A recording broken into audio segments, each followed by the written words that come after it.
నమస్కారం. నేను డాక్టర్ శ్రీనివాస్ చెల్లిమెల సంస్కృతి కేరళ ఆయుర్వేద క్లినిక్ నుంచి మాట్లాడుతున్నాను. ఈరోజు మనం డిస్కస్ చేసే టాపిక్ వచ్చేసి మోకాళ్ళ నొప్పులు. అంటే మనం చూస్తుంటాం చాలామంది ఈ ప్రాబ్లమ్ నుంచి సఫర్ అవుతుంటారు కాబట్టి దీని గురించి ఈరోజు మాట్లాడదాం. అసలు మోకాళ్ళ నొప్పులు అంటే ఏంటి? ఎవరికొస్తాయి? ఎలా గుర్తించడము? దానికి చిట్కాలు ఏమన్నా ఉన్నాయా? దాని ట్రీట్మెంట్ గురించి మాట్లాడదాం. మోకాళ్ళ నొప్పులు అంటే పేరులోనే ఉంది. మోకాల్లో వచ్చే నొప్పులు అంటే ఏం జరుగుతాయి?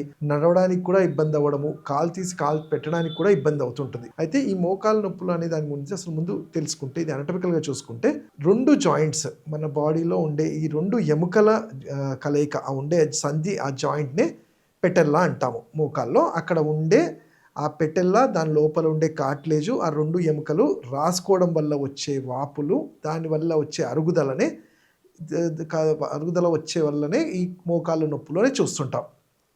అయితే ఎవరికొస్తుంది? జనరల్‌గా దీన్ని ఆయుర్వేదంలో చూసుకుంటే ఇదొక వాత వ్యాధి. అంటే వాతానికి సంబంధించిన వ్యాధి. దీన్నే సంధివాతము అంటాం. నేను ఇంతకు ముందే చెప్పినట్టు 2 ఎముకల జాయింట్‌నే సంధి అంటాం. ఆ సంధిలో వచ్చే వాపు ఏమవుతుంది? 2 జాయింట్స్ రాపిడి వల్ల కార్టిలేజ్ పేపర్ లాంటివి ఉండే కార్టిలేజ్ రప్చర్ అయ్యి ఒకదానికొకటి రాపిడి జరగడం వల్ల అక్కడ ఉండే కండరాలు, నరాలన్నీ కూడా వీక్ అయిపోయి ఈ ఎముక అనేది అరగడం స్టార్ట్ చేస్తుంది. దానివల్ల నడుస్తున్నప్పుడు కుంటినట్టు అవ్వడము, కాలు తీసి కాలు పెట్టాలన్నా చాలా పెయిన్‌ఫుల్‌గా ఉండడం చూస్తుంటాం. అయితే దీని లక్షణాలు ఏంటి? నేను అదే చెప్పాను గదా! కొంచెం పొద్దున్నే లెవ్వగానే పొ ప పిక్కలు పట్టేసి, కాళ్ళు పట్టేసి చాలా స్టిఫ్‌గా చూస్తుంటాం. అట్లానే పేషెంట్ మా క్లినిక్స్‌లో నడుచుకొని వస్తున్నప్పుడే మనం చూడొచ్చు. బో షేప్డ్ ఉండి ఒక కాలు పైకి లేపి ఒకటి చాలా కష్టంగా నడుస్తూ ఉంటారు. అలా అని కాకుండా మనకి మనం తెలుసుకునేది ఏంటంటే, మనం రెగ్యులర్‌గా మనం చేసే యాక్టివిటీస్‌లో ఇబ్బంది అవుతుంది అంటేనే అంటే లేసి నిల్చోవాలన్నప్పుడు కూడా ఏదైనా సపోర్ట్ తీసుకొని నిల్చుంటున్నాము. కాస్త దూరం వెళ్ళినా నొప్పిలాగా వస్తుందంటేనే ఇది ఏదో ఇబ్బంది ఉందనేది మనం గుర్తించుకోవాలి. ఎందుకంటే ఇంకో చిన్న వార్నింగ్ లాంటిది, ఒక చిన్న సజెషన్ లాంటిది ఏం చెప్తున్నానంటే, ఒక ఎముక అరగాలి అంటే అది 3-4 సంవత్సరాలు పడుతుంది. టక్కున మీరు ఏ రోజైతే ఎక్స్‌రేనో, ఎంఆర్ఐ తీస్తారో ఆ రోజు అరగవు. మరి మనం ఏం చేస్తున్నాము? చిన్న నొప్పే గదా! పెయిన్ కిల్లర్స్ తీసుకుందామా? రెస్ట్ తీసుకుందామా? ఏదో కొంచెం ఎక్సర్సైజ్ చేసేస్తే అప్పటికి తగ్గుతుందా అని చూస్తుంటాము.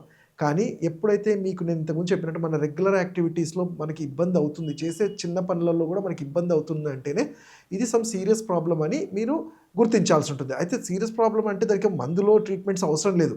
మనం రెగ్యులర్‌గా మనం చేసే యాక్టివిటీస్‌తోనే ఈ వాత వ్యాధిని కొంత కంట్రోల్ చేయగలుగుతాం. ఎందుకంటే ఈ ఆస్టియోఆర్థరైటిస్ ఆఫ్ నీస్ మోకాల్లో వచ్చేదాన్ని ఆర్థరైటిస్ అంటాము. అంటే ఎముకలో వచ్చే వాపుని ఆర్థరైటిస్ అంటాం.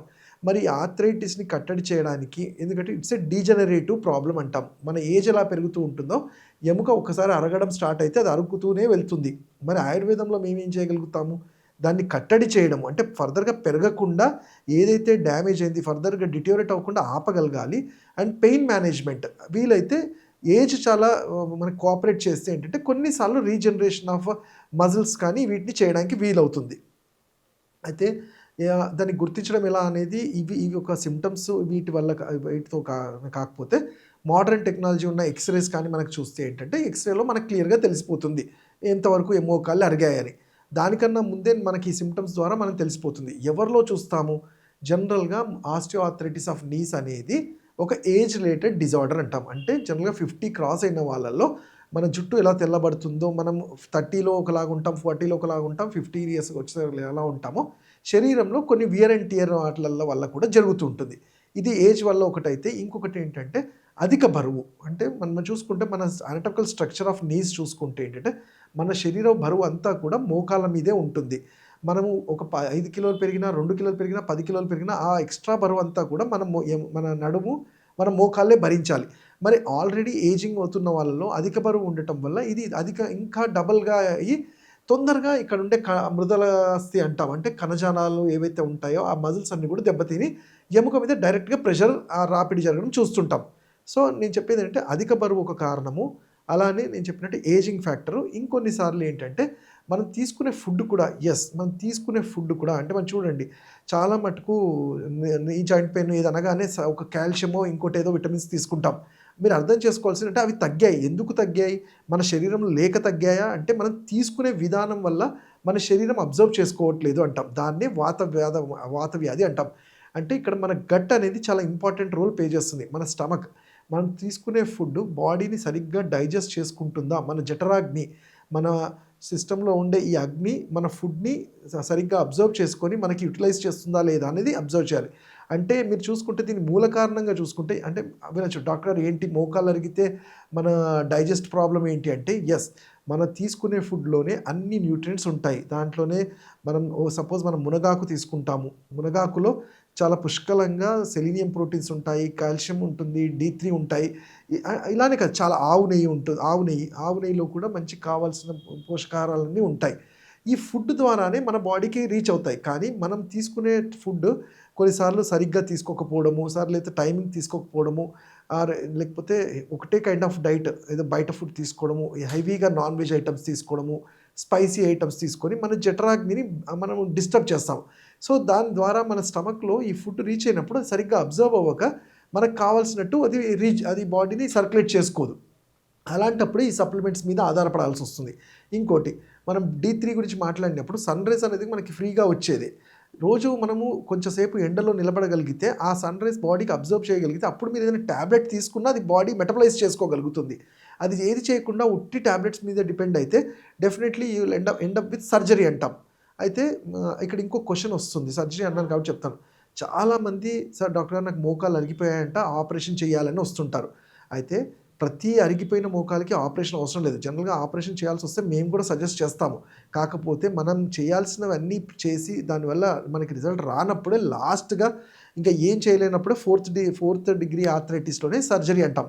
మరి అక్కడి వరకు మనము టక్కున ఒక రోజులో వెళ్ళరు కదా! మన శరీరం అనేది చాలా సింప్టమ్స్ చెప్తుంది. మనం పట్టించుకోకుండా ఏదో పెయిన్ అనేది దాని మీదనే బేస్ చేసుకొని ట్రీట్మెంట్ చేస్తే తప్పకుండా ఈ ప్రాబ్లమ్స్ క్రియేట్ అవుతాయి. ఆ మాట ఎందుకు చెప్తున్నానంటే పెయిన్ అనేది ఒక సింప్టమ్ మాత్రమే.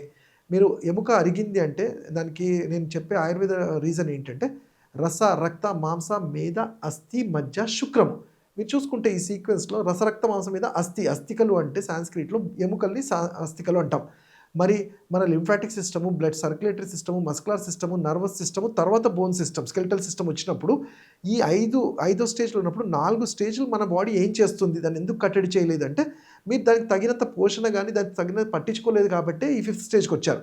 ఈ 5థ్ స్టేజ్‌లో కూడా ఏదో పెయిన్ కిల్లర్స్ ఇవ్వడమో, లేకపోతే పెయిన్ ఒకటి తగ్గించగలుగుతామో, సింప్టమ్ తగ్గిస్తే జరిగే వ్యాధి అలానే ముదురుతూ పోతుంది. సో అందుకనే ఆయుర్వేదంలో ఇవన్నిటి కూడా వాతం కింద కన్సిడర్ చేస్తాం. అంటే శరీరంలో ఉధృతంగా పెరిగిన ఈ వాయువుని కట్టడి చేస్తే రక్త ప్రసరణ అలానే జాయింట్స్‌లో పేరుకుపోయిన సైనోల్ ఫ్లూయిడ్ అంతా ఏదైతే అరిగిపోయి డ్రై అవుతుందో దాన్ని కంట్రోల్ చేయడంలో హెల్ప్ అవుతుంది. అయితే మరి ఎలా డాక్టర్ గారు మనం గుర్తించడం ఎర్లీ స్టేజ్‌లో గుర్తించినా మరి ఏం చేయగలుగుతాం అంటే ఎప్పుడైతే మనకి మోకాల్లో ఇబ్బంది అవుతుంది అంటే ఫస్ట్ థింగ్ నేను చెప్పినట్టు అధిక బరువుని కంట్రోల్‌లో చేసుకోవడము. అలానే బ్యాడ్ హ్యాబిట్స్, బయట తీసుకునే ఫుడ్ హ్యాబిట్స్ ఇలాంటివి వాటిని మనం డిసిప్లిన్‌గా మేనేజ్ చేసుకొని వెయిట్ మెయింటైన్ చేసుకుంటూ ఎంతో కొంత వ్యాయామం రెగ్యులర్‌గా ఫిజికల్ వాకింగ్ అనేది ఉంటే అరిగిన తర్వాత కాదు, అరగక ముందు నుంచి కొంత స్ట్రెచింగ్ ఎక్సర్సైజెస్, స్ట్రెంథెనింగ్ ఎక్సర్సైజ్ చేయగలిగితే ఈ కండరాలు అనేవి వీక్ అవ్వవు. సరే ఇవన్నీ చేస్తున్నా మరి ఆయుర్వేదంగా ఏమైనా చేయగలుగుతారా అంటే మనం ఇంట్లో చిట్కాలు ఏమన్నా చేయగలుగుతామా అప్పుడప్పుడు వచ్చిన నొప్పుల్ని అలానే కట్టడి చేయడానికంటే సింపుల్‌గా ఆయుర్వేదంలో దీన్ని డ్రైనెస్ అన్నాం. అంటే మనం చూసుకుంటే ఒక చెట్టు డ్రై అయిపోతే మనం ఏం చేస్తాము, ఎక్కువ నీళ్లు గానీ లేకపోతే ఆయిల్ గానీ ఏస్తాం ఏదైనా డ్రై అయినప్పుడు డ్రై స్కిన్‌కి. అలానే ఎముకలు డ్రై అయినప్పుడు మరి లోపలికి ఏం చేయాలి, ఆవు నెయ్యిని రోజు తీసుకోవడం స్టార్ట్ చేయాలి. అలానే ఇంట్లో దొరికే ఆవు నెయ్యే సింపుల్. అలానే మనకి నువ్వుల నూనెని రోజు ఉదయం మోకాల్స్ బ్యాక్ సైడ్‌కి అప్లై చేసుకొని ఎండలో ఒక 5 నిమిషాలు, 10 నిమిషాలు ఉండగలిగితే ఆ ఆయిల్‌లో ఉండే మాలిక్యూల్స్ ఏవైతే ఉంటాయో కొంచెం ఆక్సిజనేట్ చేయడానికి హెల్ప్ అవుతుంది. అలానే విటమిన్ డి కూడా మెటబలైజ్ అవుతుంది. అలానే ఔషధాలు ఆయుర్వేదమైన ఇంట్లో చేసుకునే చిట్కాలు బాగా పెయిన్ ఉంది, ఇన్‌ఫ్లమేషన్ ఉంది అన్నప్పుడు ఇంట్లో దొరికేదే జింజర్. మనం అల్లము అంటాం, శొంఠి. దీన్ని బాగా పేస్ట్‌గా చేసి అన్నాన్ని బాగా మెత్తగా బాయిల్ చేసుకొని కొంచెం పాలు మిక్స్ చేసి ఈ జింజర్ పేస్ట్‌ని అలానే ఎగ్ వైట్ కూడా కలిపినా కానీ చేసి వీటన్నిటిని పేస్ట్ లాగా చేసి ఎక్కడైతే వాపు చాలా పెయిన్ ఉందో అక్కడ లేపనం లాగా చేసి కట్టడం వల్ల కండరాలకు కావాల్సినంత ఆక్సిజనేషన్ పెరిగి ఆ వాపును కూడా తగ్గిస్తుంది. అంటే ఇవి పెయిన్ కిల్లర్స్ అవసరం లేకుండా మనం ఇన్‌స్టాంట్‌గా టెంపరరీగా చేసుకునేవి. కానీ పర్మనెంట్‌గా దీన్ని మనం కట్టడి చేయడానికి ఆయుర్వేద ఔషధాలైన రాస సప్తకం అని కానియండి, గుగ్గులు, యోగరాజ గుగ్గులు వాతాన్ని కట్టడి చేయడం, అలానే జరిగిన డ్యామేజెస్‌ని ఆపడము. వీలైనంత వరకు ఒకవేళ చాలా చిన్న ఏజ్‌లో ఏమన్నా డ్యామేజెస్ జరుగుతుంటే దాన్ని రీజనరేట్ చేయడానికి హెల్ప్ అవుతుంది. వీటితో కూడా కానప్పుడు ఆయుర్వేద చికిత్సలైన పంచకర్మ కన్నా ముందు చేసే పూర్వకర్మాలు జానుబస్తి అంటాం. అంటే మోకాలు చుట్టూ పిండి లాంటిది పెట్టి ఆయిల్స్ని దారలాగా వేయటము, పొట్లీలు కొన్ని మందులతో చేసిన పొట్లీలు అప్లై చేయటం వల్ల ఎప్పుడైతే వేడిగా అవి అప్లై చేస్తామో, మరీ వేడిగా కాదు, వామ్గా ఉన్నప్పుడు కండిషన్ అప్లై చేయగలుగుతామో ఈ కండరాల్లో ఉన్న ఆ స్టిఫ్నెస్ ఏదైతే బ్లడ్ పంపింగ్ ఆగిపోయి ఉంటుందో దాన్ని మళ్ళీ సర్క్యులేట్ చేయడానికి హెల్ప్ అవుతుంది. అలానే జనరల్గా మనం ఇంట్లో చేసుకునేది ఏంటి, వావిలాకు, ఆ మునగాకు, ఆముదమాకు ఇవి మనకి చాలా ఈజీగా దొరుకుతాయి. స్నానం చేసే ముందు కొంచెం వేడి వాటర్లో అవి వాటిని వేసి కొంచెం సేపు ఉడకబెట్టినా, లేకపోతే వాటిని వేసి ఆ నీళ్ళతో స్నానం చేయటం వల్ల కూడా మన మజిల్స్కి కావాల్సినంత రక్త ప్రసరణ సర్క్యులేట్ చేసుకొని పెయిన్స్ని తగ్గించగలుగుతాయి. ఇంకా వీటి గురించి మీరు తెలుసుకోవాలి అంటే నన్ను ఆన్లైన్ కన్సల్టేషన్స్ కానీ, నన్ను హైదరాబాద్లో నా క్లినిక్స్లో కానీ నన్ను కలవచ్చు. నా నంబర్ 7658909501.